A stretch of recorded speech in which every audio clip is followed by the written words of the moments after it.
Hello friends. आज मैं पुनः एक बार फिर हिंदी में आपके लिए बहुत इम्पोर्टेंट वीडियो बनाकर लाया हूँ। कोडिंग ये बहुत ही इम्पोर्टेंट टॉपिक है, चाहे वो यूपीएससी हो, पीएससी हो, बैंकिंग हो, रेलवे का एग्ज़ाम हो, सभी एग्ज़ाम्स में कोडिंग के प्रश्नों की भरमार रहती है।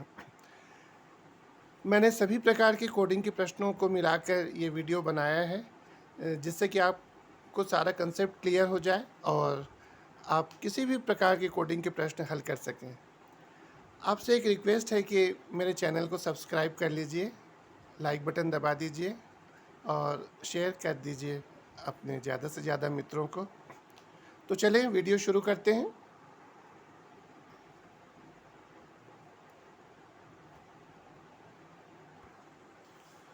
पहला प्रश्न, इफ़ MAN बराबर OCP, अगर किसी खास कोड भाषा में मैन को MAN को OCP पढ़ा जाता है तो बन को BUN को क्या पढ़ा जाएगा।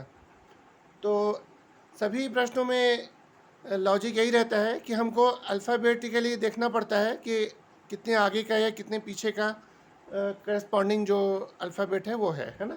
पहला अक्षर M है तो ये इसमें कितने आगे का या पीछे का ये हमको देखना होता है और पैटर्न कोई हमको ढूंढना होता है। और कोई पैटर्न ऐसा नहीं है, तो हर एक वर्ड का अलग, हर एक अक्षर का अलग अलग हमको देखना होता है। तो देखिए M का क्या है, O, तो NO दो आगे का है। A देखिए दूसरा अक्षर, दूसरा अल्फ़ाबेट। BC ये भी दो आगे का है। NOP ये भी दो आगे का है। तो हमको समझ में आ गया कि दो आगे का हमको अल्फ़ाबेट लेना है इसमें। तो यहाँ पे देखिए ब्रैकेट में आंसर्स दिए हुए हैं। तो B का क्या हो जाएगा, दो आगे का CD, U का दो आगे का VW, N के दो आगे का OP। सो आंसर क्या हुआ, DWP। ऐसे ही CAT बराबर अगर BAT है तो हमको टॉप TOP हमको बताना है। अब देखिए यहाँ पे मीनिंग पे मत जाइए, आंसर चॉइसेस में कुछ फनी भी दे सकता है। सो C का देखिए B, एक पहले का, सेकंड वाला सेम है तो यहाँ भी सेकंड वाला सेम रहेगा। थर्ड वाला भी सेम है तो यहाँ भी थर्ड वाला सेम रहेगा। तो पहला वाला एक पहले का, तो टी के एक पहले का क्या है, S। सो हो गया S और बाकी दो सेम है। बहुत सिंपल होते हैं। CUT cut equal to AWR। यहाँ भी देखिए C ये दो पहले का BA, U दो बाद का VW, TSR दो पहले का। तो एक बार दो पहले का, फिर दो बाद का, उसके बाद दो पहले का, ये पैटर्न सेट हो गया है। तो यहाँ देखिए B, तो दो पहले का क्या होगा, AZ, O दो बाद का तो PQ, Y दो पहले का XW, तो XW। तो आंसर क्या हुआ, ZQW। अगला प्रश्न, BOY boy equal to apt APT। तो मैन MAN बराबर आंसर में कुछ भी हो सकता है, डल, सैड, कुछ भी हो सकता है। तो उस पर नहीं जाना है। अल्फ़ाबेट देखिए, B एक पहले का A, O एक बाद का Y, तो देखिए XWVUT पांच पहले का। तो ऐसे ही यहाँ देखना है, M तो एक पहले का L, A एक बाद का B, N पांच पहले का MLKJI। सो आंसर होगा LBI। मीनिंग वाले भी बहुत आते हैं। राजा बराबर रानी, सो नाना बराबर, आंसर चॉइसेस में नानी भी होगा, लेकिन आपको अल्फ़ाबेटिकली देखना है। तो अब देखिए आर, ये आर तो सेम है, तो यहाँ भी एन, तो एन सेम आएगा। ए यहाँ सेम है, तो इधर भी ए सेम आएगा, कोई आगे पीछे नहीं। अब जे ए है ना। अब यहाँ देखिए चौथे पे भी देखिए ए है, और यहाँ भी देखिए चौथे पे ए है। अब ए क्या कह रहा है? आई, तो यहाँ भी आंसर में भी ए आई, ए के लिए आई ही आएगा। तीसरा वाला अलग है, जे एन कह रहा है। अब देखिए कितने आगे का है, जे के एल एम एन, 4 आगे का है। तो यहाँ तीसरा वाला जो एन है, तो 4 आगे का क्या होगा? N O P Q R, तो ये आर आ गया, तो नारी बन गई। नारी is the NARI is the correct answer. तो मीनिंग पे नहीं जाना है। अगला प्रश्न, PLAY प्ले बराबर ONZA, देन APPLE एप्पल आपको बताना है। ब्रैकेट में आंसर है। अब आप बोलेंगे यहाँ तो 4 अल्फ़ाबेट का है, क्वेश्चन में तो 5 है, तो क्या हुआ? अगर ऐसा क्वेश्चन है तो पैटर्न जरूर एक सेट होगा, उसी पैटर्न पे आपको आगे बढ़ते जाना, चाहे कितने भी अल्फ़ाबेट हों। देखिए P O एक पहले का, L M N 2 बाद का, फिर A Z एक पहले का, शॉर्टेस्ट वाले को लेना है, Y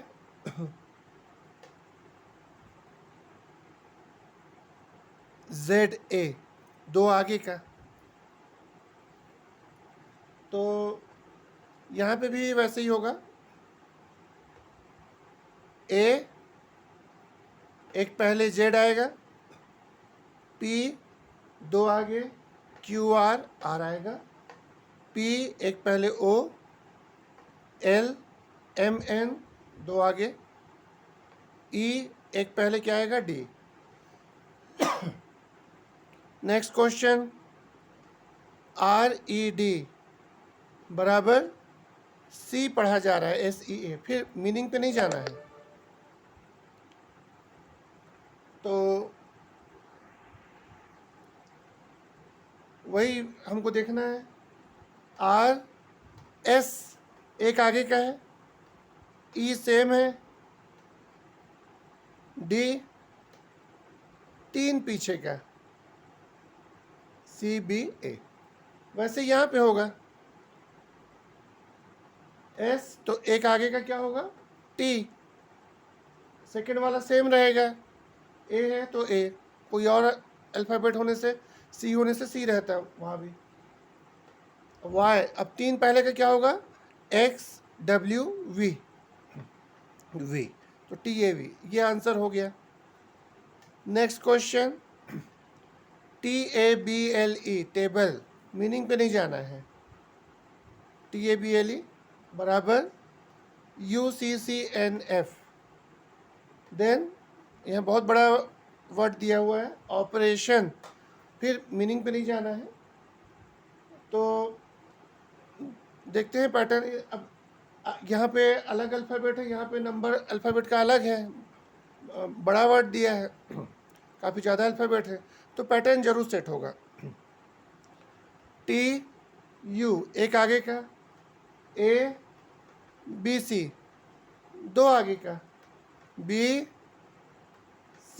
तीसरा वाला एक आगे का, LMN 2 आगे का, EF एक आगे का। तो एक बार एक आगे का, दूसरी बार 2 आगे का, फिर एक आगे, फिर 2 आगे।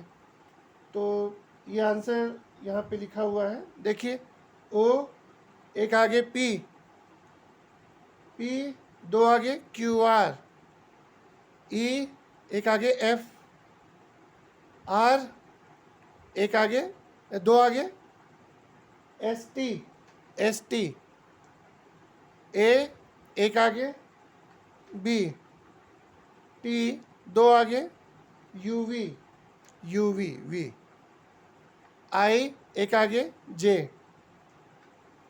O दो आगे PQ, N एक आगे O।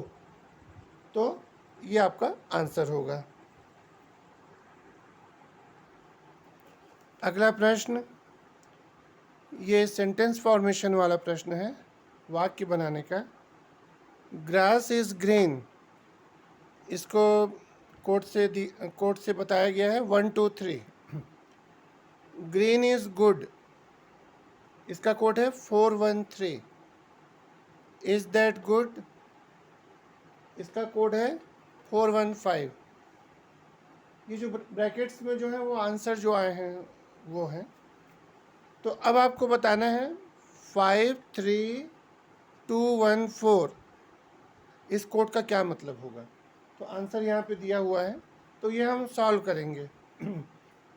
That green grass is good, तो ये हम सॉल्व करेंगे कैसे आया।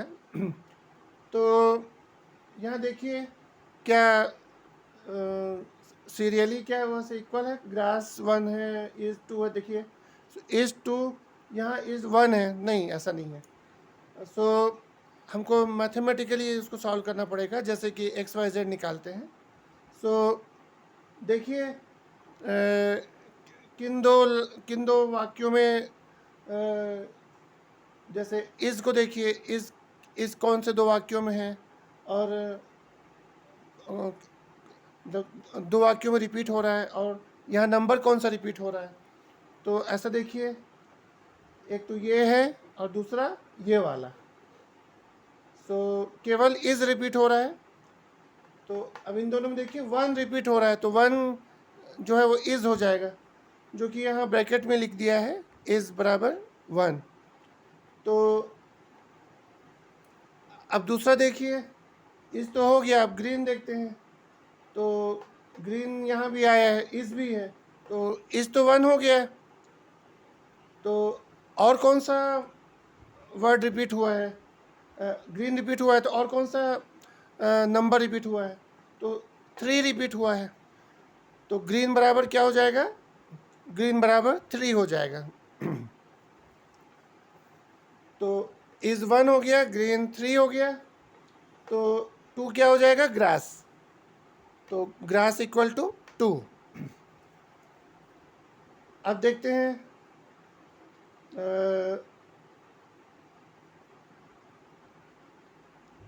इन दोनों में देखिए गुड रिपीट हो रहा है।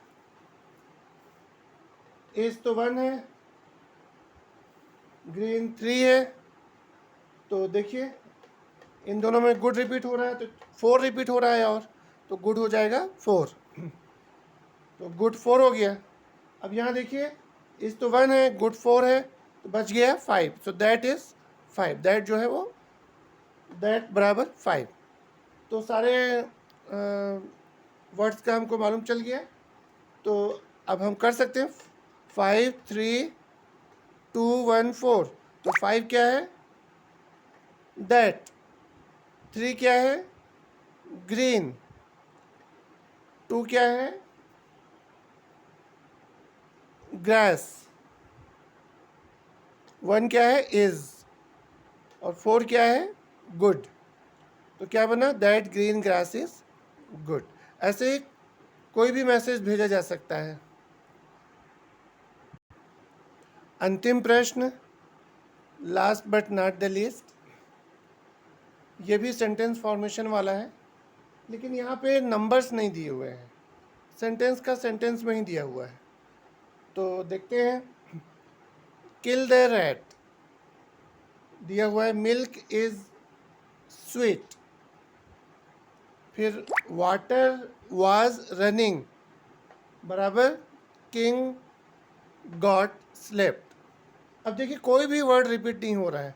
अगर वर्ड रिपीट होते तो हम देखते कि हाँ कौन से दो वर्ड यहाँ रिपीट हो रहे हैं, तो इसमें कौन से दो वर्ड हैं, तो इसका बराबर ये जैसे नंबर के लिए किया, लेकिन यहाँ पे हाँ, तो अगर ऐसे रिपीट हो रहे हैं तो उस तरह से करेंगे, लेकिन कोई वर्ड रिपीट नहीं हो रहा है, इसका मतलब सीधा सीधा क्या है, सीक्वेंस में किल का मतलब है मिल्क, द का मतलब है इज, रैट का मतलब है स्वीट, वाटर का मतलब है किंग, वाज का मतलब है गॉट, रनिंग का मतलब है स्लेप्ट।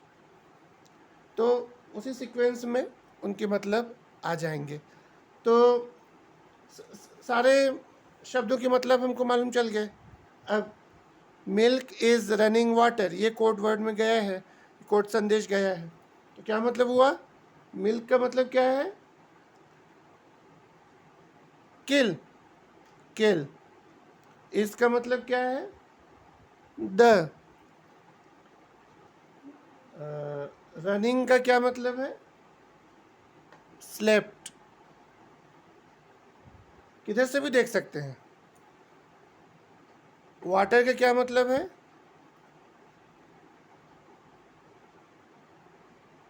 किंग, कोई वर्ड रिपीट तो हुआ नहीं है, तो क्या संदेश गया, क्या मैसेज है, किल द स्लेप्ट किंग, सोए हुए किंग को, सोए हुए राजा को मार दो। तो ऐसे कोड वर्ड में कोड संदेश जाते हैं, कोडिंग का यही यूज़ होता है। एल्गोरिथमिक लैंग्वेज भी एक डेवलप की जाती है दो पार्टीज़ के बीच, एल्गोल करके, तो जो कि वो दो पार्टी ही समझती हैं। तो आशा करता हूँ